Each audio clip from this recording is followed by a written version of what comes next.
आशा की नई ज्योत लिए, आशा की नई ज्योत लिए भविष्य जगाने आए हैं। हमें मिटाना अंधकार है, ज्योति पुंज हम लाए हैं। जातिवाद मिट जाएगा जब होगा जन्मे प्रकाश, भाईचारे के मनोभाव से होगा अपने क्षेत्र का विकास। आप सभी ग्राम वासियों तथा पंचायत वासियों एवं वार्ड वासियों को भाई राधे साहू की तरफ से विश्वकर्मा पूजा की ढेर सारी शुभकामनाएं व्यक्त करते हैं। भावी वार्ड सदस्य प्रत्याशी वार्ड नंबर 13 ग्राम लखनऊ बिगहा पंचायत उगामा।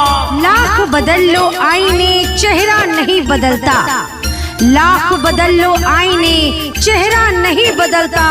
हथेलियों पर खींचने से लकीरें मुकद्दर नहीं बदलता, महज कैलेंडर टांगने से दिन नहीं बदलता।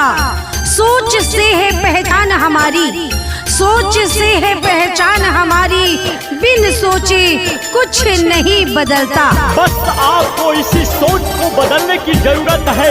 विकास के कुर्सी पे वैसे उम्मीदवार को बैठाना है जो आपके समक्ष हमेशा उपस्थित रहे, आपके हर सुख दुख में सदैव सम्मिलित होकर आपका विकास करे। जी हाँ, तो वैसे उम्मीदवार भाई राधे साहू के रूप में आप अपने लखनऊ बिगहा वार्ड नंबर 13 पंचायत उगामा में पा सकते हैं। तो आइए आइए मेरे प्यारे बंधुओं, नौजवानों, किसानों, मजदूरों, माताएं, बहनों, इस बार कदम से कदम मिलाकर चलते हैं विकास के पथ पर और विकास के लिए भाई राधे साहू को एक एक बहुमूल्य वोट देकर वार्ड नंबर 13 से वार्ड सदस्य बनाते हैं और अपने गली मोहल्ले का चौतरफा विकास करवाते हैं भाई राधे साहू। सुन भाई बहिन, सुन चाचा चाची, चाचा चाची हो, सुन भाई बहिन, सुन चाचा चाची, मोर बतिया जनी भूलई हो।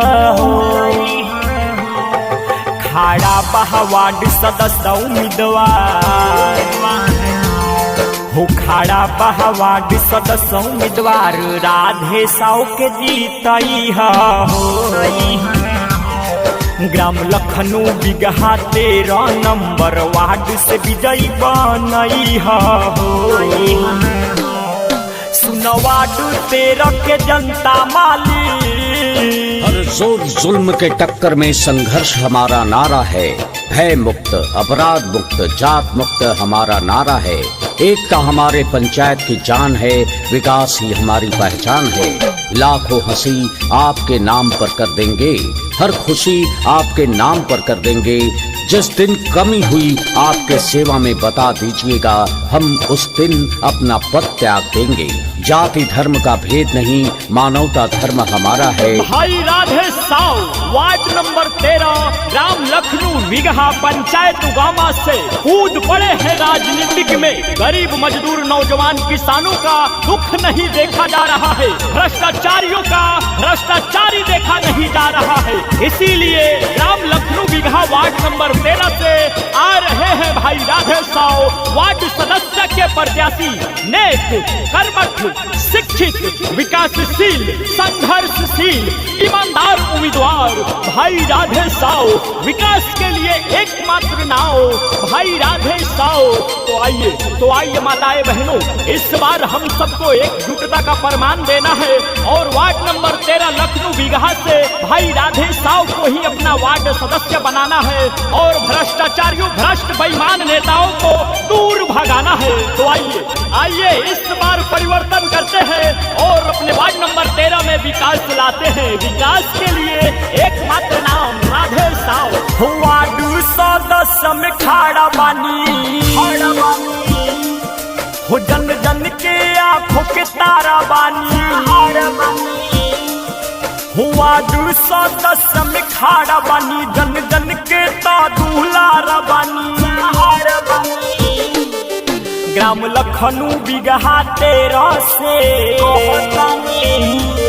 हो, ग्राम लखनऊ बिगहा 13 से सब मिलके साथ दिलई हो। खाड़ा बहा वार्ड सदस्य उम्मीदवार हो, खाड़ा बहा वार्ड सदस्य उम्मीदवार राधे साहू के जीतई हो। ग्राम लखनऊ बिगहा 13 नंबर वार्ड से विजयी बनई हो। सुन वार्ड 13 के जनता माली, जन जन का दुलारा, आपके आंखों के तारा, आपके आंखों के तारा, भाई राधे साव जैसा वार्ड सदस्य वार्ड नंबर 13 में आपको नहीं मिलेगा दोबारा, नहीं मिलेगा दोबारा। भाई राधे साव कहते हैं सरफरोश की तमन्ना अब हमारे दिल में है, देखना है दम कितना बाजुए का दिल में है। वार्ड नंबर 13 के भविष्य बनाने हेतु, विकास करने हेतु और अपने समस्याओं का समाधान करने हेतु भाई राधे साव को ही वार्ड सदस्य बनावे। हुला लचलो घूमे ना कि भाई राधे साव के भूलई हो ना, हुला लचलो घूमे हो ना, राधे साव के भूलई हो ना। हाथ जोड़ी पंजा परतानी, हाथ जोड़ी पंजा परतानी, भारी मतों से विजयी बनई हो। खाड़ा बहा वार्ड सदस्य उम्मीदवार हो, खाड़ा बहा वार्ड सदस्य उम्मीदवार राधे साव के जीतई हो। ग्राम लखनऊ बिगहा 13 नंबर वार्ड से विजयी बनई हो। आप सभी ग्राम वासियों तथा पंचायत वासियों एवं वार्ड वासियों को भाई राधे साव की तरफ से विश्वकर्मा पूजा की ढेर सारी शुभकामनाएं व्यक्त करते हैं। भावी वार्ड सदस्य प्रत्याशी वार्ड नंबर 13 ग्राम Lucknow Bigha panchayat Ugama. Recording by Kohinoor music studio, Bakhri बाजार।